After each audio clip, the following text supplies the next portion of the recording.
नमस्कार दोस्तों, welcome back to क्यूरियसरी for the daily dose of Indian football. And सबसे पहले बात करते हैं यहाँ पे आईओसी की जो मीटिंग मुंबई में चल रही है, वहाँ पे एक इंपॉर्टेंट डिसीजन लिया गया है। एंड क्रिकेट को 2028 के जो लॉस एंजलिस ओलंपिक्स होने वाले हैं वहाँ पे इंक्लूड कर दिया गया है। तो cricket as a game development के हिसाब से एक काफ़ी बड़ा एक कदम है, क्योंकि हम सबको पता है कि करंटली क्रिकेट एक लिमिटेड कंट्रीज में खेला जाता है। एंड अगर क्रिकेट को यहाँ पे ग्लोबल स्पोर्ट बनना है तो डेफिनेटली ओलंपिक्स में आपका इंक्लूजन होने से एक काफ़ी ज़्यादा बूस्ट मिलेगा। उसके अलावा यहाँ पे 2-3 और स्पोर्ट्स को भी इंक्लूड किया गया है, बेसबॉल यहाँ पे, उसके अलावा क्रॉस यहाँ पे, सॉफ्ट बॉल, इन सबको भी इंक्लूड कर दिया गया है। तो दैट्स ऑल्सो गुड न्यूज़। लेकिन एक जो सैड खबर आ रही है इंडिया के लिए, सेटबैक है, वो है यहाँ पे ऑब्वियसली यहाँ पे बॉक्सिंग को एक्सक्लूड कर देना फ्रॉम दी ओलंपिक्स। क्योंकि हम सबको पता है कि बॉक्सिंग में हमारे जनरली ओलंपिक्स में अगर आप देखिए पिछले 2-3 ओलंपिक्स उठा के तो 2-3 मेडल्स आपके होते ही होते थे। तो ये एक बड़ा सेटबैक है, क्योंकि यहाँ पे जो इंटरनेशनल ओलंपिक कमेटी एंड जो इंटरनेशनल बॉक्सिंग फेडरेशन है उसके बीच में यहाँ पे थोड़ी सी पॉलिटिकल वॉर चल रही है। तो इसके चलते ये डिसीजन लिया गया है। तो दिस इज द सेटबैक। लेकिन क्रिकेट के आने से आई थिंक ओवरऑल इंडिया के लिए पॉजिटिव है, क्योंकि हम सबको पता है कि यहाँ पे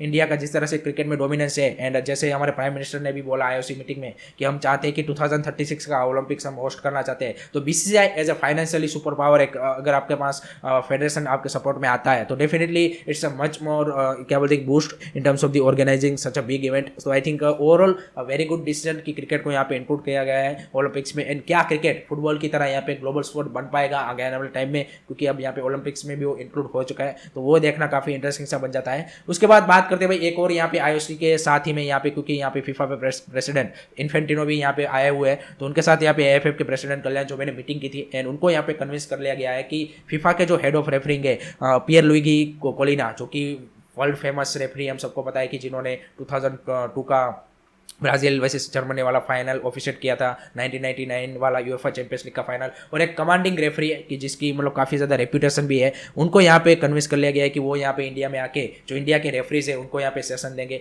जब यहाँ पे आर्सेन वेंगर यहाँ पे नेक्स्ट कपल ऑफ वीक्स में आने वाले हैं। उसी के साथ यहाँ पे प्लानिंग किया जा रहा है कि उनको भी लाया जाए, एंड यहाँ पे जो इंडियन आईएसएल के रेफरीज या फिर मैच ऑफिशियल है उनको एक यहाँ पे ट्रेनिंग सेशन दिया जाए, एंड जो कि काफ़ी ज़रूरी है, क्योंकि हम सबको पता है कि जो रिसेंटली जो यहाँ पे आईएसएल में जिस तरह के डिसीजन रेफरी की ओर से लिए गए हैं वो काफ़ी ज़्यादा ये क्या बोलते हैं इंटेग्रिटी जो यहाँ पे लीग की होती है उसके ऊपर क्वेश्चन करता है। एंड ये काफ़ी सही डायरेक्शन में कदम है, क्योंकि यहाँ पे इससे पहले कल्याण चौबे ने अनाउंसमेंट किया था जब ये सीजन स्टार्ट होने वाला था उससे पहले कि हम वीआर लाइट की कोशिश कर ले, लेकिन फाइनेंशियल बजट हम सबको पता है कि एफएफ के पास यहाँ पे लिमिटेड है। तो वीआर लाइट लाना एक यहाँ पे अभी क्या बोलते कि वायबल ऑप्शन नहीं दिख रहा है, लेकिन उसके ऑप्शन में इन्होंने यहाँ पे कोलिना को बुला के आई थिंक एक काफ़ी सही कदम मेरे हिसाब से लिया है कि इस तरह के आपको ट्रेनिंग सेशन एंड इस तरह के आपको आपके जो इंडियन रेफरीज है उनको एक्सपोजर देना पड़ेगा, तभी जाके हम यहाँ पे क्या बोलते हैं कि जो ये ह्यूमन एरर्स या फिर जो वो लोग यहाँ पे मिस्टेक करते हैं वो कम हो पाएगा। तो this is a good step from the AFF point of view अगर हम बात करें, एंड पॉजिटिव डायरेक्शन में आई वुड से ये स्टेप लिया गया है।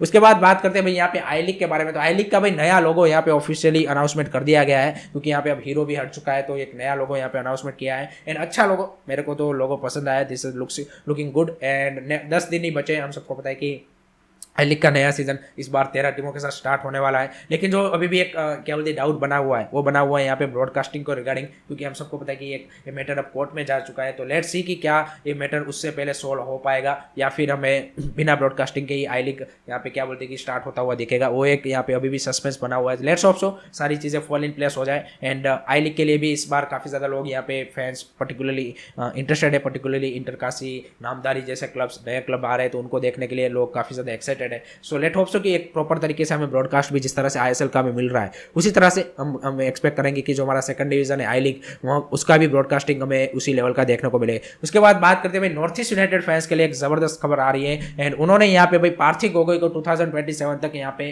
क्या बोलते हैं कि सिक्योर कर लिया है और कॉन्ट्रैक्ट एक्सटेंशन दे दिया गया है। तो this is the big news, and I think north East United के पॉइंट ऑफ व्यू से देखें तो एक आपको चाहिए वो फेस एक आपका क्लब का, एंड आई थिंक पार्थिव गोगोई ने जिस तरह से यहाँ पे पिछले 2 साल से परफॉर्मेंस दे रहे हैं आई थिंक उससे बेटर यहाँ पे आपको क्या बोलते हैं आपका क्लब के लिए एक फेस मिल नहीं सकता था। एंड पार्थिव गोगोई ने भी एक बड़ा डिसीजन लिया है, क्योंकि अभी देखिए उनके पास भी I think lots of offer जो बड़े क्लब से, चाहे वो मोहन बगान हो, मुंबई सिटी हो, उनकी ओर से डेफिनेटली आए होंगे, लेकिन उन्होंने यहाँ पे नॉर्थ ईस्ट के साथ कंटिन्यू करना सही समझा है। तो this is looking good, and ये सारा जो मैनेजमेंट नया आने से जो चेंज हुआ है आई थिंक एक पॉजिटिव चेंज आप बोलेंगे कि North East United as a club में हुआ है, एंड लेट होप सो इसी तरह से वो बिल्डअप करते जाए, एंड जो उनका फैन बेस की जो एक एक्सपेक्टेशन रहती है उसके ऊपर वो खड़े उतरे, वही हम एक्सपेक्ट करेंगे। उसके बाद लास्ट न्यूज़ है गाइज, यहाँ पे जो ब्राजीलियन लेजेंड है रोनाल्डिन्हो वो भी करंटली इंडिया में है, एंड वेस्ट बंगाल में यहाँ पे वो इवेंट्स अटेंड कर रहे हैं। तो वहाँ पे और जो इमामी ईस्ट बंगाल की जो क्लब है उनके ऑफिशियल्स एंड उनके मैच के साथ क्या बोलते प्लेयर के साथ भी वो मिले हैं एंड काफ़ी सारी इवेंट्स में पार्टिसिपेट कर रहे हैं। एक इंटरेस्टिंग चीज़ रोनाल्डिनो के बारे में ये है कि 2014 में जब आईएसएल स्टार्ट हुआ तब यहाँ पे चेन्नई एफसी ने उनको यहाँ पे ट्राई किया था साइन करने के लिए रोनाल्डिनो को